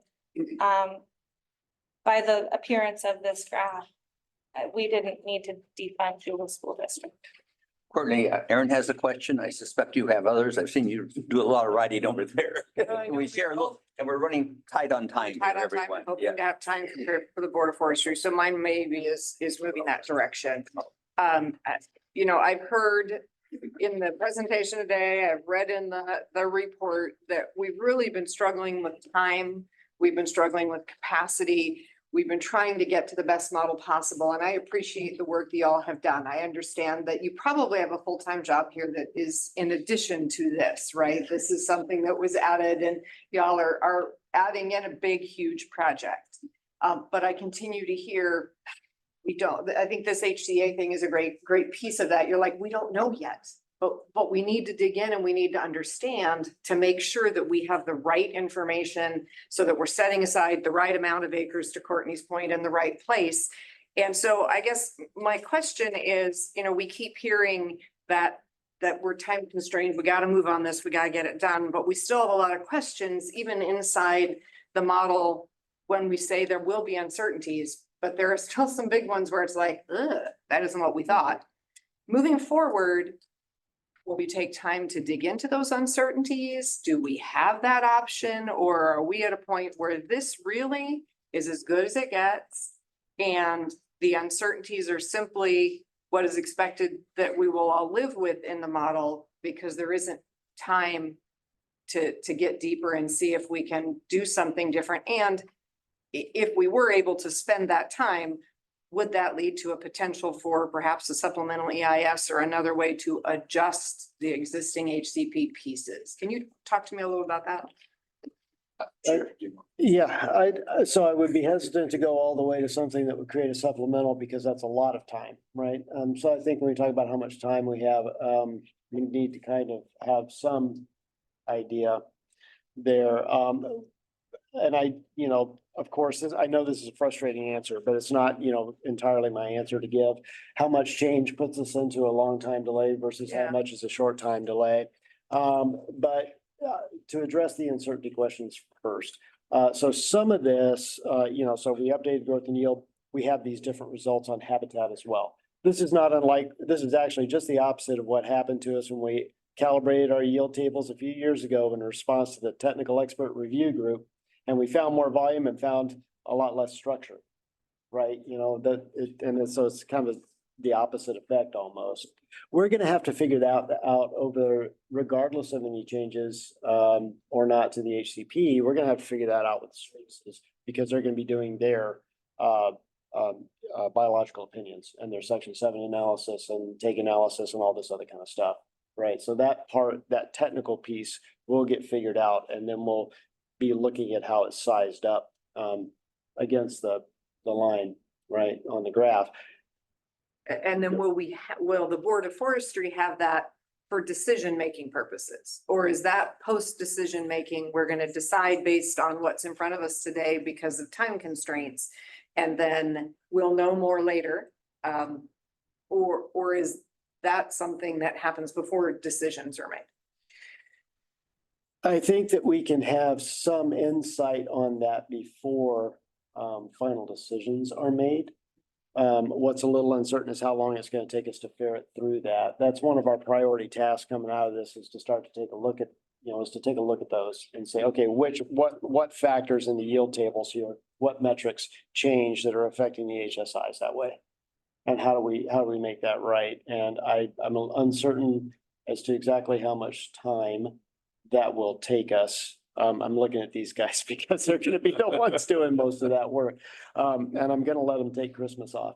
So, maybe New Year's too, but, anyway, I am not entirely sure on that. I think at some point though, there is a place where we have to commit to moving forward and realizing that, because there's always going to be some things to figure out. And I understand the magnitude of the issue, right? I understand the magnitude, but there is a point where we have to pencils down, get to a point of certainty, and then really, quite frankly, start fixing things that, you know, or adjusting things that may not be right. I feel like over the permit term, this HCP is going to have to be right-sized, if you will. We're not going to be, I don't see how with a 70-year permit term, we don't. Changes are likely to occur. I guess so from I mean, at this point, to me, the harvest levels are not an acceptable level for us going forward as counties, for the department going forward to fund itself. So, you know, I think as we think about, is this as good as it's going to get? And is this what we have to use to make decisions? It's a scary thing if we say, this is it, it's as good as it's going to get. We can't get any more certain than this. But we think it will change, so we're going to pass it anyway. So I think that's and I think for me, it's queuing up for the Board of Forestry, set a Q&A with them to understand what their thinking is in that same frame, right? Is, are we at good enough to feel like, yeah, we're going to push this forward, given that what it's showing currently in revenues for all of us. Because this is as good as it's gonna get. We're gonna have to use this data to make our decision and hope that the changes, and digging in improves it for us all. So it's just a scary point, and I, perhaps move just forward before you're ready, Chair. No, I'm sorry. I'm not. Good question. I'm glad you brought it. And Courtney, I'm going to ask, give a little time for those that are attending virtually to ask a question. They haven't had an opportunity yet. Mr. Chair, I will flag Mike Buffo had his hand up. Oh, okay. Also, so in case you. Mike and who? Well, no, just, I saw Mike Buffo's hand a second ago, so I wanted to. You go ahead and ask if you are hearing me. Go ahead and ask a question. Thanks, Commissioner. Yeah, kind of going back to, well, actually, kind of dovetailing with what Commissioner Scarlett there said about certainty. It sounds like if changes are likely, then there's kind of a question about the certainty that that the HCP brings. I think it brings some certainty around ESA compliance, but it seems like there's uncertainty on other aspects of state lands management. But really what I want to ask a question, or time is short, and just flag here is for, I think for Nick. Is this right, Nick? It sounds like that you're saying with the habitat commitment level that was based on old modeling runs, which were the uncalibrated FBS, and that kind of curious how you think about using uncalibrated FBS for that, as it's kind of known to overgrow stands like you saw in the work that Todd showed today. And then also I haven't really heard explain things like the in the NSO total habitat graph, you end up with a buffer against uncertainty that's around 100,000 acres, and how it's determined that that's the level, that's the right level for uncertainty given the greatest permanent value, given the issuance criteria for the HCP. And then related to that, the use of, you mentioned the use of past occurrence data to identify HCAs, and that you actually didn't know where the habitat was until after you, sounds like, identified where the HCAs were based on past occurrence. And I'm wondering why past occurrence, especially with the declining population in areas where there are no longer owls and areas that may have been harvested, why it is appropriate actually to use past occurrence data. It sounds like the primary aspect to identify HCAs as opposed to current habitat or very recent current usage data. And then how you explain that relative to the issuance criteria, specifically of the need to minimize and mitigate take, because it sounds like you wouldn't be able to, how would you know that when you're using presence data that maybe there's no longer an owl there? Yeah, so wow, that's a multi-party question. Yeah, it is, and we can maybe there's not enough time. Have to email it to me. Sure. But so to be clear, there are other ways to assess habitat than building a model, and models have all sorts of limitations. And so we don't use a model in our general daily operations to assess habitat. We have our inventory data, we have LiDAR, we have orthos, and we have boots on the ground.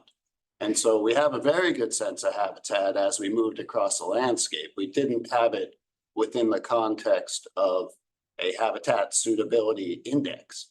I guess I would just note that we as long as I've been here have not seen a map of spot owl habitat across the land base and how that looks relative to HCAs, for example. So yeah, we have them now that we built the index. Okay. Given relative degrees of confidence in said index. And so to get to that, I'm still relatively confident that those numbers are better. The original run, this one seems to be inflating habitat as far as I can tell, and based on my own knowledge of the landscape. We have to see. I guess this is all pretty new, Yeah, just maybe just to add on to that, why it might be over projecting if it is. So if you look at the growth increment calibration that was done, the diameter increment, there's the calibration affected the larger trees, right? So it reduced the increment on small trees and increased the increment on bigger trees. So I suspect that what it's doing is it's growing those bigger trees, growing more of those bigger trees, but then creating fewer of them. It's complicated, but so that the the diameter is a big driver in some of the HSI inputs, diameter diversity index, number of 32-inch trees. And so that could be related to why the overall number is higher. And so we need to look into those projections and square that with the biological interpretation for those HSIs. And can I jump in there a little bit? I do want to come back to the process piece of it a little bit. So, so in terms of occurrence data and historic occurrence, except where places have been, where we have declared them abandoned and then cut them, you know, previous use is a good indicator of habitat suitability because we know the birds are actually there at some point. We did not include all responses in HCA's. We looked at all responses and occurrences when we designed HCA's. There are some left out, not many. There's some left out. The other thing, as Nick said, we do have an idea of habitat suitability without the indices, but the HCA's were designed to provide for this covered species over the landscape using the principles that were there with the occurrence, our knowledge of habitat at the time, connectivity and various other aspects, and also providing a patch size suitable, you know, for the different species to be in. Where we arrived at the commitment and the orange line, I want to be clear, we grew that out. That was an outcome of the model, and it grew X amount of habitat. And we said, we're not sure we're going to actually achieve that amount of habitat for for different reasons. One is disturbance. We don't know what kind of disturbance we're going to have. And number two was we don't know what the efficacy is of the 45,000 acres, 75,000 acres of management activities we're going to do inside of HCA's over that first 30 years. And so we said, let's take a percentage of that grown forward habitat estimate and give ourselves a buffer there so that we don't make a commitment that we find out later we can't possibly achieve. That's the order of operation. Okay, we are right nearly out of time, and Brandon has a question and Courtney has a question, and I'm going to suggest that we answer those two questions if they can be put, asked and answered very, very briefly. And then we still need some time to prepare ourselves for questions, what we're going to ask the board. And perhaps, Brandon, we can do that in a separate way than today. But go ahead, ask your question. So, Mike, knowing that we are limited on time with a slew of what I'm assuming a lot of the counties have additional questions, can I collect them, send them to you in the hopes that we can get answers to some of our questions, or hopefully, ideally, all of our questions before the Board of Forestry meeting on Thursday of next week? Yes. Because I want to make sure that. Depending on how many questions there are. I understand. I want to make sure that I want to make sure that the counties are coming as prepared as we can with all of the information that we need. So that was my question, Mr. Chair. Thank you. Thank you. Courtney. So my question is a statement and a question.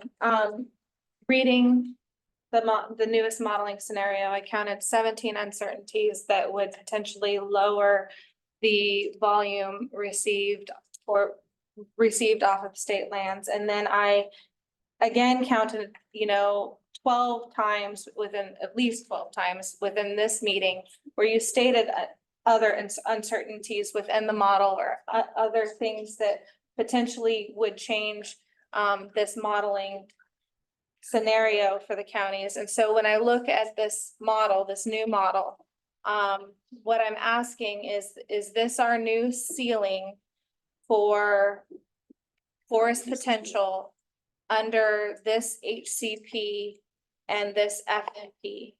And then all of the other uncertainties will pull that number down. I think that's the clarification I need. Is this our new ceiling of forest potential? No, some of those uncertainties can work both ways, right? And so I wouldn't feel it, anything associated with growth, for instance. I would not associate it. I would not view it as a ceiling. I would view it as a reasonable number to think about moving forward. And then the other uncertainties, So I guess there was only one assumption that I saw that would actually pull the number, possibly two, if like politics across the state of Oregon change, which I don't forecast. But one was when you actually get your forest survey data back, I can't remember the exact verbiage off of the assumption without pulling up that when you actually get your tree counting, what is it called? Forest inventory? Yeah, thank you. Your tree counting back. That could potentially bring the data numbers up, but everything else from my layman's perspective is gonna pull that data down. I could point to two relatively small things. Let's save this for The written re- response. for the written, and Yeah. it'll go on forever. So here's what I propose we do going forward. If you have questions, please turn them in to Brandon.